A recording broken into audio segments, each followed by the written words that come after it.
Hello, I'm Pip Courtney and welcome to a new series of A Taste of Landline, where we'll bring you the very best from around the country. Coming up, buffalo mustering in the top end. Once you get your driving skills in, and then it's just timing. Farming seaweed. Taste-wise, it's like eating a mouthful of the ocean. And the beauty of water lilies. I love the simplicity. They just give happiness. Hello, I'm Kerry State. Australian waters have some of the rarest and most diverse seaweed populations in the world. But turning that rich resource into a thriving commercial industry has been slow going.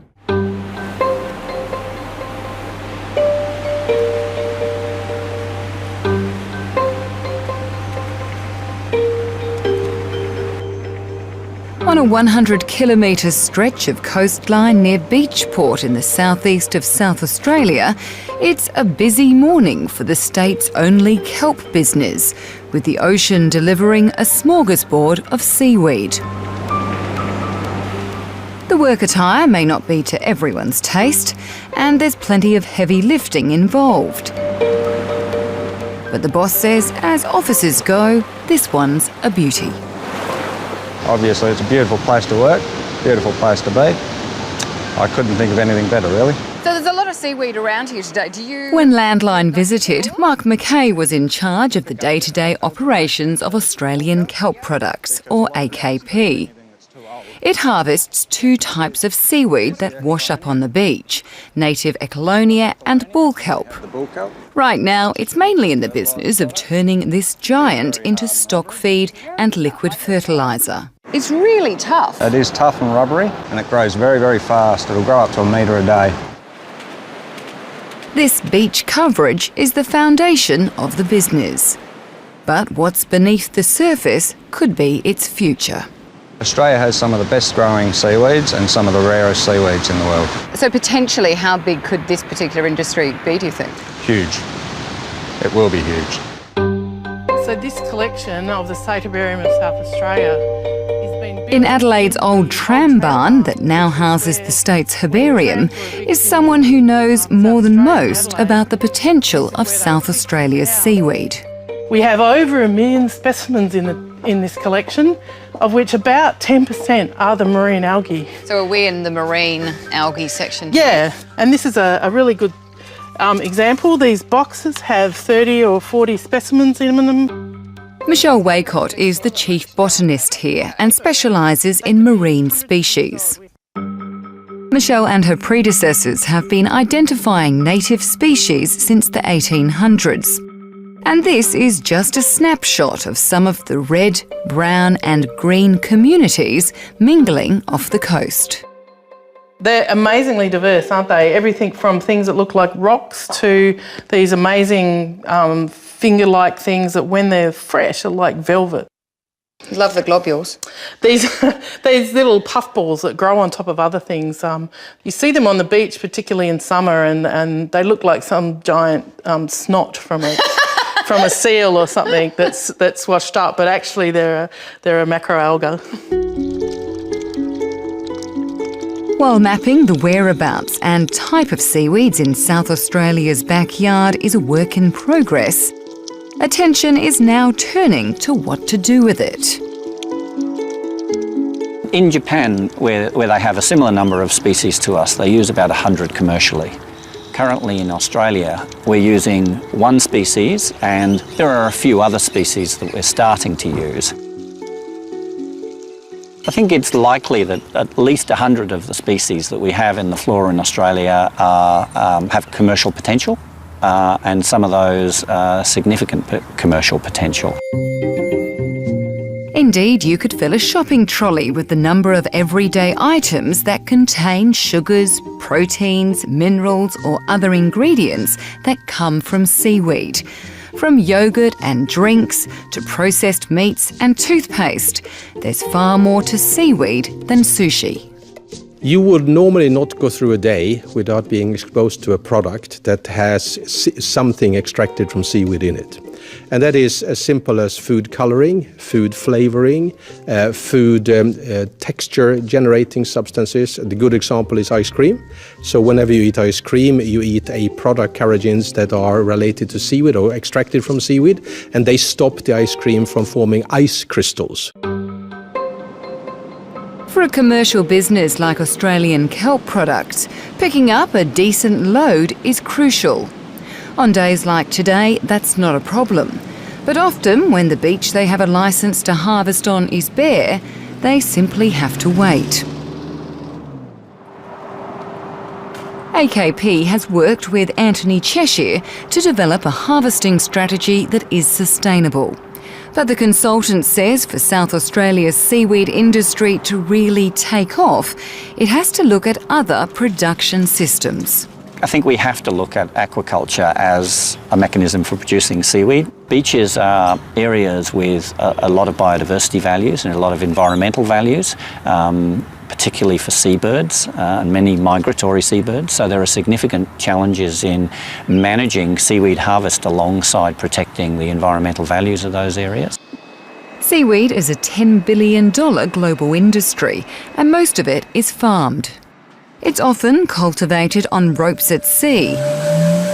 But there is growing interest in land-based systems, particularly in Europe, Canada and the United States. For her first foray into the commercial world, Pia Wimberg picked a native green sea lettuce that she says suits the more confined setup and is full of healthy ingredients like dietary fibre. One of the really chronic deficiencies we have is dietary fibre, especially soluble dietary fibre. And seaweed is the king of dietary fibre, soluble dietary fibre. And so we've actually taken our seaweed into clinical trials now and shown that we can actually shift whole gut flora, improve blood glucose, insulin, cholesterol and inflammation levels. Educating the market has led the scientist into the kitchen. She's teamed up with local pasta maker Fedora to try and make seaweed more accessible for everyday consumers. People like the seaweed story. They want to eat seaweed, but if you just give them a pack of plain seaweed harvested, they really don't know what to do with it. To be asked the opportunity to manufacture it, yes, I think we're pretty stoked. I think it's got a lot of potential. Taste-wise, it's like eating a mouthful of the ocean, I think. Pia Wimberg hasn't stopped with pasta, launching her own brand of seaweed snacks that incorporate the dried native green into familiar products like muesli bars and dukkha. And there's still plenty of exciting things that the chefs can do with all these different types of seaweeds, but to really address some of the nutritional deficiencies in the Western world, we have to make it easy for people, not challenging.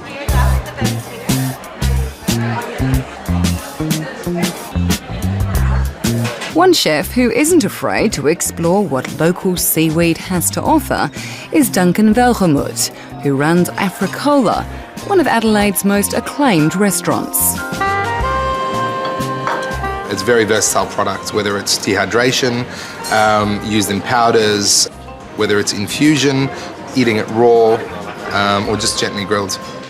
Wood oven sardines with seaweed tapenade and braised bean salads. It brings a umami characteristic, very earthy, very savoury, mouthfeel and length on the palate, which is very important. You can't really replicate that with other ingredients. From adding flavour to a carrot vinaigrette to giving cocktails a special kick, native seaweed is a kitchen favourite here.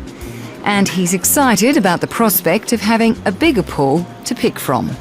As a chef and having entrepreneurs wanting to be growing seaweed on land farms, I think is pretty exciting, because that means we can, learn more about the seaweed, have it eaten in, the homes as a general staple of foods, and it gives our chefs more of a, ingredient palette to play around with.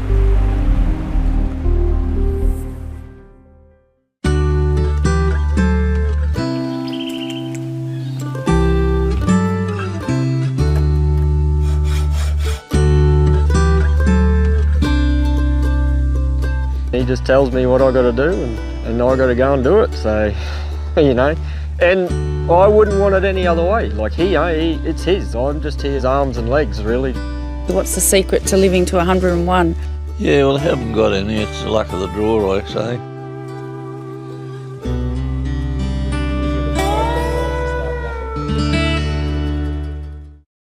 Coming up, the beauty of water lilies. So that it's a bit of a mystery as to what's going to open. Kathy Cameron recently started selling water lilies at the Margaret River markets. It's not part of the daily or the weekly grocery shop to have a beautiful bunch of flowers, and we would love to change that and have the joy that flowers can bring you, the beauty in your own home as part of Australian culture. Hi, I'm Christy O'Brien in the Northern Territory. The embattled northern buffalo industry is kicking back into gear. Thanks to high beef prices, buffalo offers a cheaper and alternative source of protein into the live export market. Cattlemen are dusting off their bull catchers and heading out into the scrub to catch the feral animal.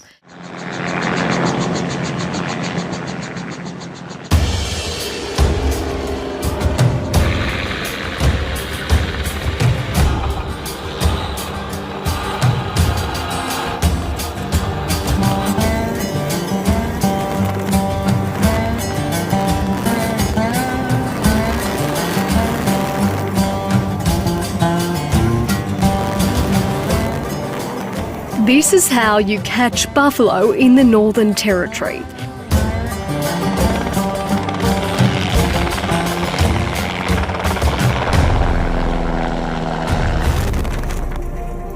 It's all about the timing.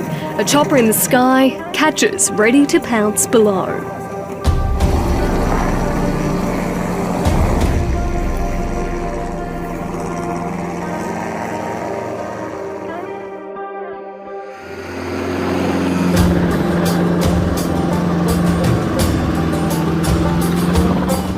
Station manager Dan Hayes has more than 30 years flying experience under his belt. They're a lot more dangerous, they're a lot faster, they're a lot harder animal. Precision is a must to trap the fast creatures who are uncanny in their ways of avoiding capture. And once you get your driving skills in, the arming sort of just comes, and then it's just timing and a lot to think about, yeah. Where you're going to drive the animal, whether the animal's going to go fast, slow, turn around and come back. The Hayes family admit they gambled big when they purchased the property 3 years ago.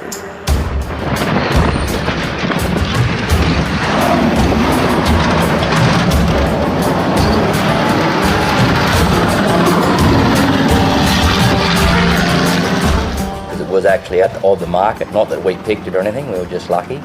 So in that, the place was fairly run down because of the general atmosphere. You know, there was no money in cattle, no money in buffalo weren't even saleable. So people kept their expenses to a minimum to do what they had to do and survive. After many years of working in and around the industry, they saved up enough for their dream. Well, we've been working up here 20 years together, contracting and all sorts of businesses we've had, so obviously the ultimate was to get our own place, and yeah, opportunity arose and we thought, well, we'll go. The Hayes run 5,000 head of cattle, but have an additional 2,000 unwanted buffalo. Buffalo will stay on your black soil, flog your bed of grasses all over the wet.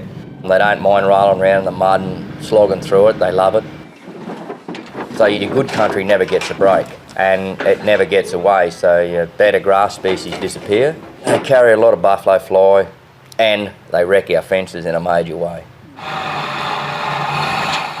For the past 5 years, it's been cheaper just to cull the animals, but that's now changing. Cattle prices have jumped so much that what we were getting for cattle 2 to 2.5, 3 years ago, we're now getting for buffalo. So because the prices have jumped so much and buffalo are basically a feral animal, there's a profit margin in going and getting them. This comes after the trade was brought to a standstill in 2011 after the live export suspension. For many years, no buffalo were exported due to difficulty stunning the beast. necessity under the changed live export protocols. Minaroo Station is a family property. The workers are all friends and family who've set aside 3 weeks during this busy period to help out. The rest of the time, it's just the 4 of them. I guess one day people won't be catching buffalo, so it's great that the kids are getting to do it, and good driving skills, thinking skills, planning, and they love it. Kathy more than pulls her weight around the station and can show the lads a thing or two. But she shuns praise and says it's just part and parcel of living on the land. But it's just what we do. You get up, cook breakfast, jump in the catch, away you go. Get as many animals as you can for the day and come home, cook tea, look after everybody and feed animals, and away you go again. I'm usually the fencer and trapping dogs is usually my main role. And while they plan to be on Minaroo for the long haul, they are only too aware the long cattle dynasties are dying out. With hard times fresh in their memory, future certainty is one aspect they cannot bank on. But for now, things are good. The last few days, the family have managed to catch a few hundred buffalo. It's not huge money, but it all counts in these parts. Most of the buffalo caught here at Minaroo Station will go into the live export market to places like Vietnam as a cheap and alternative source of protein, particularly for the middle class. But a handful will go to the abattoir near Darwin, where boxed buffalo is increasingly sought after.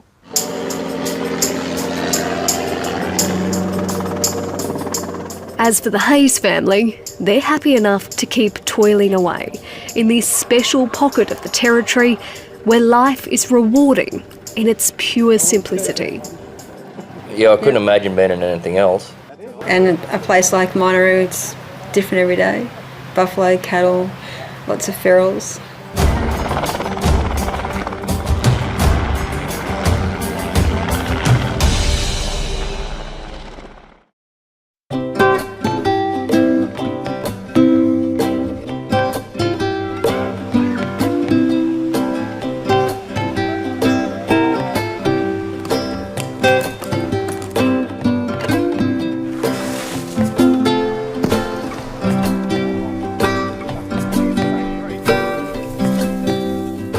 We collect coconuts, open them up, get the meat out and flavour them and dehydrate them, turn them into chips.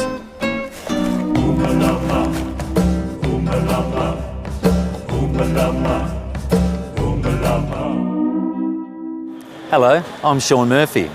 In Europe, flowers are a weekly staple, but here in Australia we tend to really only buy them for special occasions. The cut flower trade here is pretty cutthroat, and even tougher if you're growing a variety that's rare and unfamiliar. For 5 months a year, Martin Staines and Kathy Cameron spend every morning in their wetsuits, but it has nothing to do with Margaret River's famous surf. They farm tropical water lilies. I worked on agriculture farms in Holland and in Israel, and so I've always had an interest in agriculture. And when we bought this farm, we were looking for something that we could do meaningfully in terms of income on this farm. When the couple began their enterprise 13 years ago, they had to teach themselves everything about growing the delicate plants for the cut flower trade. You can find information in gardening books about how to grow a water lily plant in your garden pond. But to actually grow commercial quantities of water lily flowers, there's very little documented material. So we've almost had to start from scratch, really. And yes, we've had a few setbacks along the way. Had to learn which varieties, how to grow them. Even had to learn, what was the length of the flowering season.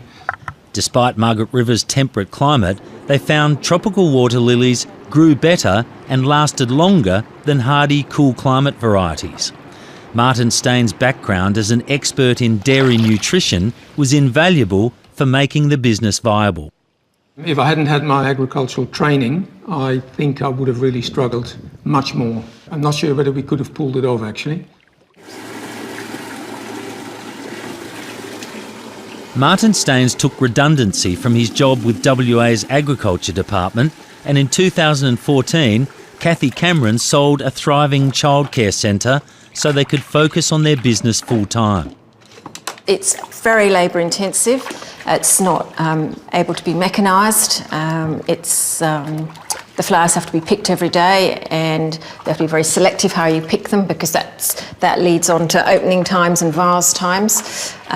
So it has to be done by hand. So yeah, it's very much a small cottage industry. And what sort of key lessons have you learned along the journey? That this is not a get-rich-quick scheme, that you have to be passionate.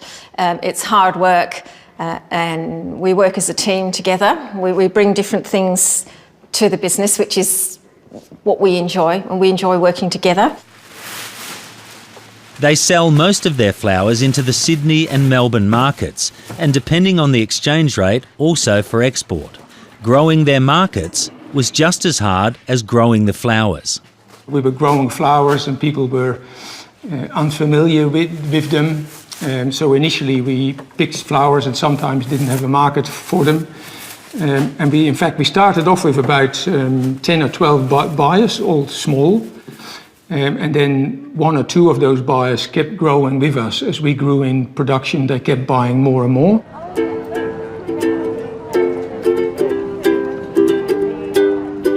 Morning, Katrina. I don't like walking around this cold and empty house. So that it's a bit of a mystery as to what's going to open. Or we have bunches of purples, bunches of white. What do we think, girls? I think a little bit of them. I think that's a great idea. Closer to home, Kathy Cameron recently started selling water lilies at the Margaret River markets. Interest is growing, but she says Australians generally don't have a culture of celebrating flowers in everyday life. People tend to think of a bunch of flowers for a particular day, like Valentine's Day or a birthday or, dare I say, an apology. But it's not part of the daily or the weekly grocery shop to have a beautiful bunch of flowers. And we would love to change that and have the joy that flowers can bring you, the beauty in your own home as part of Australian culture. A little care sheet to tell you what to do. And if you can keep them upside down or flat till you get them home, it helps keep the water in the stem. Her customers have also needed education about getting the most from water lilies. Once people buy them, how hardy are they? Do they need much care? They only need a little bit of care, and they reward you with the most beautiful flowers for a week or more. And the way that we advise people to do it is that they have lovely long stems, but water lilies evaporate through their stems. They're not woody stemmed like other flowers, so you need to keep them up to their necks in water, which will keep the stems nice and straight, and it gives them the longest flowering life in your vase.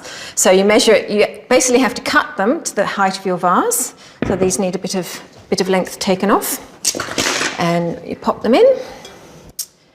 And there they are, up to their necks in water. If you do leave them long out of the vase, which is tempting to do, they will bend, just like this one. This one's a couple of days old now, and that's bent, and then they don't open and close so well for you. Some people love the artistic shape, but I prefer mine opening and closing. They do their little water lily dance, so they open in the morning with the light, so you want lots of light where you put them in your house to open them, and then when the sun goes down they'll close, and then they open up again the next morning for you beautifully.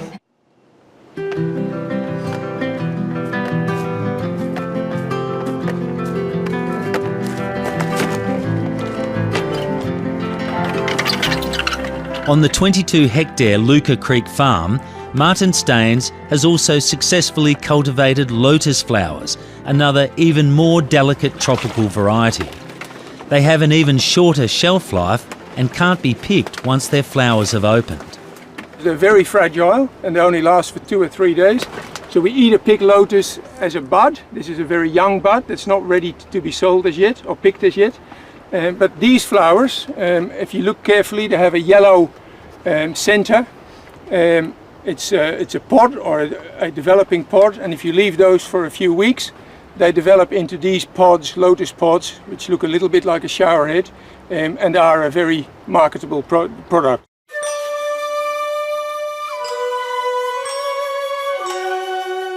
The lotus flowers have proven popular in the niche special events market. Perth florist Rebecca Grace says she can't get enough of them. I really like them when you do them kind of just by themselves. The lotus flowers themselves are very simple, they're beautiful, and they don't need many things with them just to sort of, amplify their kind of beauty. We might do these vases like along a bridal table or something like that because they give it height and sort of drama. I love them. I think that what they've got is an amazing product. They always come in really good condition because lotus are really delicate and they don't last that long.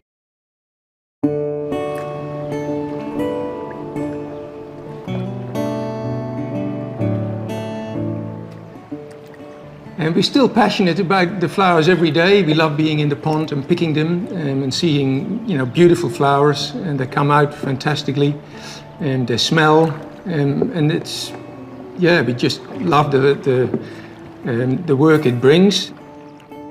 I love the flowers. I love the beauty, the simplicity, the scent, and they just give happiness. The flowers, when we have feedback from people, the main thing they say is, oh, they just gave us so much pleasure.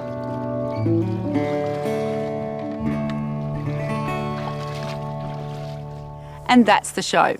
Don't forget, we're here right through summer, and our regular landline is on Sunday at noon. Next week, using coffee grounds to grow mushrooms. Oyster mushrooms love the coffee waste. They're also known as the vegetarian steak. Gutsy bush innovators.